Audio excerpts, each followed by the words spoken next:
नमस्कार दैनिक shift time में आप सबका स्वागत है। त्रिलोचन सिंह वजीर के हत्याकांड को लेकर एक मेमोरेंडम सौंपने आया, क्योंकि जब त्रिलोचन सिंह वजीर की हत्या हुई थी किस तरह से उनकी निर्मम हत्या की थी, जम्मू कश्मीर के पैरों तले जमीन हिल गई थी और उसी के चलते लगातार कई बार प्रदर्शन भी किए गए, कैंडल मार्च भी निकाले गए और 3 लोगों को दिल्ली क्राइम ब्रांच ने हिरासत में भी लिया गया, जिसमें सुदर्शन सिंह वजीर, जगपाल सिंह और हरजिंदर सिंह रैना भी थे। इस समय ट्रांसपोर्ट वेलफेयर एसोसिएशन के प्रधान, गुरुद्वारा प्रबंधक कमेटी और कई सारी सोशल ऑर्गेनाइजेशन आज इस समय गवर्नर हाउस के बाहर और गवर्नर एलजी मनोज सिन्हा को एक मेमोरेंडम सौंपा। ये जानने का प्रयास करते हैं क्या मेमोरेंडम था, उस मेमोरेंडम में उनसे जानने का प्रयास भी करेंगे। इस समय जो त्रिलोचन सिंह वजीर हैं उनके परिवार के सदस्य, social organisation, transport association, gurdwara प्रबंधक कमेटी, ये सब आज यहाँ पर एकत्रित हुए और इंसाफ की गुहार लगा रहे हैं और जानने का प्रयास करेंगे क्या अभी तक जो जांच की जा रही है क्या उससे ये संतुष्ट नहीं है, और आज जो मेमोरेंडम सौंपा गया है वो क्या मेमोरेंडम में क्या दिया गया वो भी जानने का प्रयास करेंगे। चलिए इस समय अजीत सिंह जी पहले आपके पास आते हैं, उसके बाद सर के पास जरूर आएंगे। अजीत जी, आज आप यहाँ पे एलजी मनोज सिन्हा को मेमोरेंडम सौंपने आए थे, आप क्या मेमोरेंडम क्या दिया आप ये बताइए। पहले तो आप सबका थैंक्स करते हैं कि आप बड़े शॉर्ट नोटिस में पहुंचे। एक्चुअल में ये विषय था त्रिलोचन सिंह वजीर मर्डर केस, उसमें उनके पुत्र, जो मैंने पहले भी प्रेस कॉन्फ्रेंस में बोला था कि पिछले 1.25 साल से वो भाग रहे हैं, वो आज भी दिल्ली गए हुए थे। उनके बिहाफ में जो उनके बड़े करीबी, जैसे त्रिलोचन सिंह वजीर साहब के बड़े भाई थे अजब सिंह जी, आपने देखा होगा, वो आए हुए थे। तबीयत ठीक ना होने के कारण वो भी गए हैं। तो उनके बड़े करीबी जैसे रणजोत सिंह नलवा जी थे, राजिंदर सिंह, राजू मेहता जी थे, उनसे जब करेंसी की बात हुई तो वहां पता चला कि जम्मू का कोई पुलिस ऑफिसर जो सुदर्शन सिंह वजीर का कोई रिलेटिव है वो बहुत ज्यादा इंटरफेयर कर रहा है। वो बार बार दिल्ली जाके इस केस को खराब, अपने बैचमेटों की मदद से, मैं स्पेशल कहूंगा, स्पेशल उसके बैचमेटों को ये इंस्ट्रक्शन दूंगा कि इस चीज में मत आओ, मत पाप अपने मन में लो या अपने सर में लो, ऐसे पाप वाला काम मत करो। आपको बताइए तो नाम भी बताइए, कौन है वो पुलिस अधिकारी जो इस तरह का काम कर रहे हैं। चलिए, अभी मेरी तो करण से बात नहीं हुई, बहुत सारे हैं जिनकी करण से बात हुई है। उनकी बात हुई बताइए ना, उनका नाम भी तो सामने है ना, जिनका किनकी बात हुई आप बताइए ना। अब बताइए, जानने का प्रयास तो हम करेंगे ना कि अगर नाम अगर आपको पता है तो क्या, कौन है वो लोग जो इस केस की इंक्वायरी को खराब करने का। हाँ, सामने हो जी। जो हमारे को अभी नाम सुनने में आया वो गुरविंदर सिंह पाल जी है, जो आईपीएस ऑफिसर है, गुरविंदर पाल सिंह।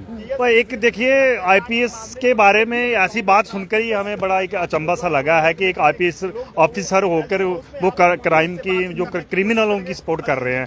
तो हम इसलिए आज सभी एक जुट होके आए हैं कि वजीर साहब को जो जितने भी उनके कातिल हैं वो सामने आने चाहिए। उसके लिए हम ट्रांसपोर्टर जितनी भी ट्रांसपोर्ट है वो लड़ाई लड़ने के लिए तैयार है। जब तक उनके कातिलों को बराबर तरीके से सजा नहीं होगी तब तक ट्रांसपोर्ट चुप बैठने वाली नहीं है। जी सर, आप आइए, आपसे जानने का प्रयास करेंगे क्या लग रहा है आपको, जो इस समय जांच हो रही है उस जांच से आप संतुष्ट नहीं है। हम जांच से बहुत ज्यादा संतुष्ट हैं। जो अभी सुदर्शन सिंह वजीर का जो जवाई है वो आईपीएस अफसर है, सीधी सी बात है, नाम है उसका गुरविंदर पाल सिंह। हमारे सुनने में यह है कि वो इस केस में जाके, इन्वेस्टिगेशन में जाके वहाँ पे वो कुछ खराब काम कर रहा है।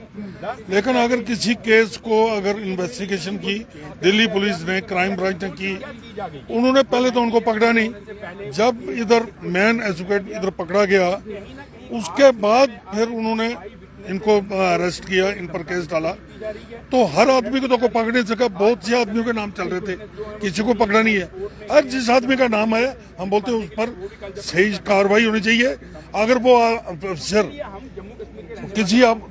किसी आदमी के लिए गलत काम कर रहा है उस पर बिल्कुल गवर्नमेंट की, हम एलजी साहब को बोले, उस पर बैन लगना चाहिए। अगर ऐसा काम करेंगे तो पूरी हमारी संस्था जो है, ट्रांसपोर्ट है, चाहे हमारा गुरुद्वारा कमेटी है, जो जितने भी हैं लोग, वो सब इस काम के लिए तैयार हैं कि कोई भी काम ऐसा नहीं होगा। ऐसा काम नहीं होना चाहिए जिसमें केस खराब हो जाए। अगर हम और किसी का नाम भी ले सकते हैं, और किसी का नाम क्यों नहीं आ रहा है, अरुण का नाम है तो पुलिस करे कार्रवाई। बीच जाके कोई भी आदमी जाके ये कार्रवाई करेगा वो ठीक नहीं लगेगा। एलजी साहब को एक मेमोरेंडम सौंपा, एलजी साहब ने हमें पूरा भरोसा दिया है कि आप दिल्ली जाओ, मैं दिल्ली पुलिस को बोल देता हूँ कोई भी जो भी काम होगा वो जस्टिस मिलेगा आपको। साफ तौर पर इस समय आप जो दृश्य देख रहे हैं, एक आईपीएस ऑफिसर के ऊपर इल्जामात लगाए गए हैं कि वो कहीं ना कहीं इस जो टीएस मर्डर केस है उसकी जांच में कोई खलल डालने का प्रयास किया जा रहा है। उसी के चलते आज यहाँ पर ट्रांसपोर्ट एसोसिएशन के प्रधान और अन्य जो यहाँ पर मौजूद हैं। जी सर आपसे बात करना चाहेंगे। और इस समय देख रही हैं यहाँ पर एकत्रित तो हुए हैं, पर जिस तरह से इन्होंने कहा कि जांच में कोई ना कोई खलल डालने का प्रयास किया जा रहा है। सर क्या कहेंगे, आज सारी एसोसिएशन एकत्रित हुई हैं और कह रहे हैं कि जांच से संतुष्ट थे, पर अब कुछ लोग जो आला अधिकारी नाम आ रहा है कि वो लोग खलल डालने का प्रयास कर रहे हैं। जी हाँ जी, हमको उनके वजीर साहब के बेटे करण सिंह वजीर से हमको जो मैसेज पास हुआ है उनकी वजह से हमको जो इन्फॉर्मेशन मिली है कि जो सीट बनी थी जो चल रहा था पिछले 7-8 दिन से उधर कोई फेरबदल हुआ है, इन्वेस्टिगेशन में जो कोई उधर खलल डाल रहे हैं, तो उसी को लेकर आज हम एलजी साहब को मिले हैं और अपना मेमोरेंडम दिया और उनसे अपील की है, मगर एलजी साहब ने हमको पूरा आश्वासन दिया है। फिर भी हम कहते हैं एलजी साहब के आश्वासन तो दिया, मगर हमारी जो लास्ट तक मांग रही जैसे उनकी वजह से एलजी साहब की वजह से जो आज हमारी जहां इस मोड़ तक इन्वेस्टिगेशन पहुंची थी, अभी भी जो पीछे जो इन्वेस्टिगेशन रहती है हम चाहते हैं कि ये फेयर ही हो, ना कि जो कुछ लोग जो मुजरिम जो अभी अरेस्टेड है उनके हमको उनकी वजह से कोई पता चल गया, उनके कोई रिलेटिव लोग हैं जो आईपीएस कैडेट के लोग जेकेपी के हैं, तो वो कोई अपने उधर कोई अपने फ्रेंड सर्कल में तालमेल कर रहे हैं, तो उधर कोई इन्वेस्टिगेशन में फेरबदल करना चाहते हैं। बस हमारी यही डिमांड और यही मांग और यही अपील रहेगी कि जो इन्वेस्टिगेशन चल रही थी वो बिल्कुल फ्री एंड फेयर होनी चाहिए। तो यही लेके आज हम गवर्नर साहब से मिलने आए थे। आपने साफ तौर पर देखा एक आईपीएस ऑफिसर जिस तरह से दिल्ली क्राइम ब्रांच ने 3 लोगों को जम्मू से हिरासत में लिया था टीएस वजीर के हत्याकांड में, जिसमें थे सुदर्शन सिंह वजीर, जगपाल सिंह जी और हरजिंदर सिंह रैना।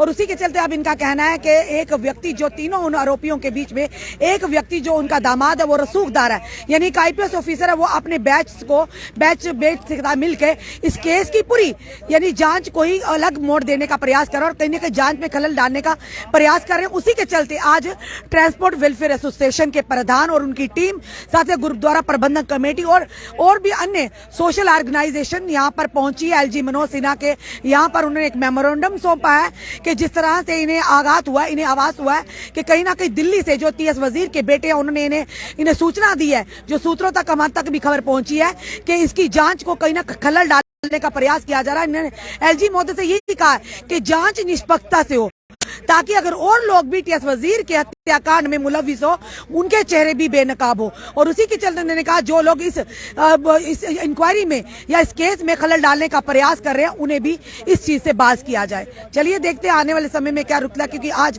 फिर से एक बार टीएस वजीर हत्याकांड को लेकर यहाँ पर एलजी महोदय को एक मेमोरेंडम सौंपा गया है और एलजी महोदय ने इन्हें आश्वासन भी दिया है कि मैं दिल्ली पुलिस को भी बात करूंगा, उनसे भी बात करूंगा कि निष्पक्षता से जांच हो। आपका क्या कहना है इस वीडियो में? अपने कमेंट, अपने सुझाव हमें जरूर दीजिए। इस वीडियो को जितना हो सके शेयर कीजिए। जोड़े रहिए हमारे साथ अगले अपडेट के लिए। जय हिंद, जय भारत।